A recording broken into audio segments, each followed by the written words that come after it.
म अफिस काम गर्न गएको थिएँ तर आज त कार्पेन्टर इन्जिनियर कुरियर बोय सबै बन्नु पर्यो।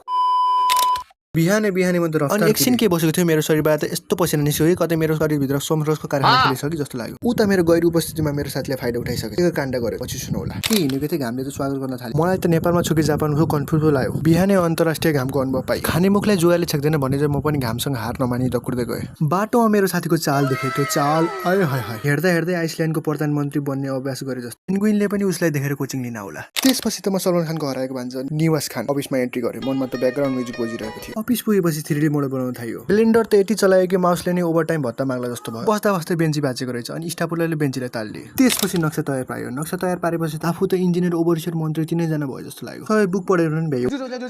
म आउन लागेको थाहा पाएर यत्रो ठुलो बाटो बनाइछन्। हेर कामदारहरू तिमीलाई यो स्कुटर सबै फ्री अनि हेलमेट त सित्तैमा। रिपोर्ट बुझाउन गएको त बाइकमा बसिरहेको रहेछ। बाइक त तातो छ भाइको बस्ने ठाउँ पनि तातो छ। त्यो देखेर बाइक त हाँसिरहेको थियो होला। अफिस सकेपछि घरको खाजासाला सम्हालेर म त दक्कुर्दै रफ्तार चले घरतिर। घर पुगेपछि त यति हिलो थियो कि घर आएकै धान रोप्न ठाउँमा आयो भन्ने लाग्यो। अन्त्यमा मैले नै हार मानेर भने ए बाबु आली लाउन आइज त।